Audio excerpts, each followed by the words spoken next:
Want to have money without having money? Want to go to stores and get things because you want them? Then use my Horton card. It's reliable, it's no fuss, it's a fancy plastic IOU card that will have you swimming in debt for the rest of your and your offspring's life. And to make sure you feel comfortable with spending money you don't have, we'll use this comedian to make you feel like it's no big thing. I'm from that TV show that's doing reasonably well, so I've got a sense of humor about spending money on stuff I don't need. Just charge my card, buddy. Whatever, it doesn't really matter to me because I'm mostly excited to get cash back. Relatable. I know. Why use gross paper covered with pictures of dead guys when you can use my square piece of dinosaur carcass with numbers on it? In fact, nowadays, you have to have a square of recycled soda bottle, because how else would you even be able to purchase your online subscription to watching what used to be free? Or paying for an expensive education that won't lead to a job. Really, any financial milestone. That's right. To get a roof over your head, you need to earn credit, which is really just showing you own a little square that you have to pay off continually.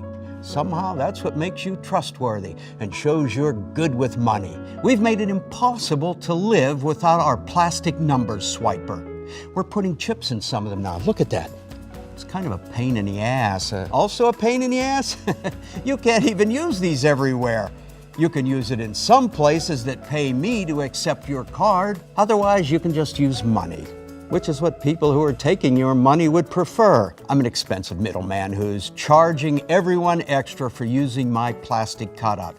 Also, you'll probably need a different swipey swiper when my card doesn't work at one place where another one does work. Is it harder to keep track of how much you're spending when you don't physically see the presidentially decorated paper strips leaving your hands? We're counting on it, especially when we encourage you to go paperless. We'll say it's for the environment, but it's really because we know if we send you emails of the charges you made, you'll only skim the email, if you're reading them at all. Here's where it gets fun for me and exclusively no one else. We made it so the longer it takes for you to be able to pay us back on time, the more money you'll rack up in interest, and the harder it'll be to pay off. And doesn't that sound like it should be illegal? It's not, it's interest.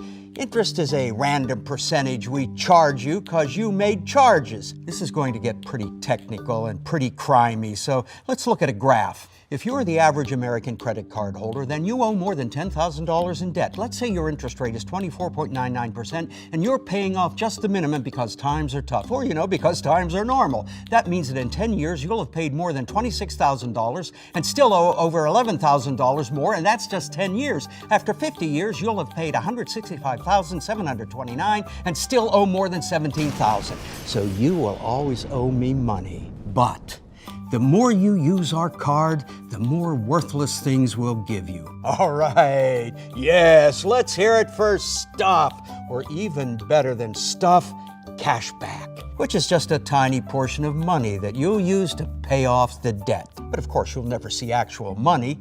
The more you charge, the more cash back we give you. It's like you're digging a hole and we throw in a handful of dirt to help you get out of the hole, but only after you dig 5 feet deeper. If you're worried you might not be able to pay off this credit card, we'll encourage you to get another card to pay off that one, and then another to pay off that one. The more credit cards, the more you have to pay, and the more you owe us. It's literally the same apparatus as a Ponzi scheme, but we tell you about it with a 300-page tiny printed booklet that you won't read. So get yourself a Horton Card credit card. Go ahead and swipe it through machines till you owe us billions. Oh, was that too harsh? Oh, here. Hey, Laugh Machine, make the people feel better with your jokey words. Hey, so you guys ever notice how Katy Perry is, You feel better already, right? Katy Perry's basically just Zooey Deschanel but gassier, so. I'm Roger, by the way.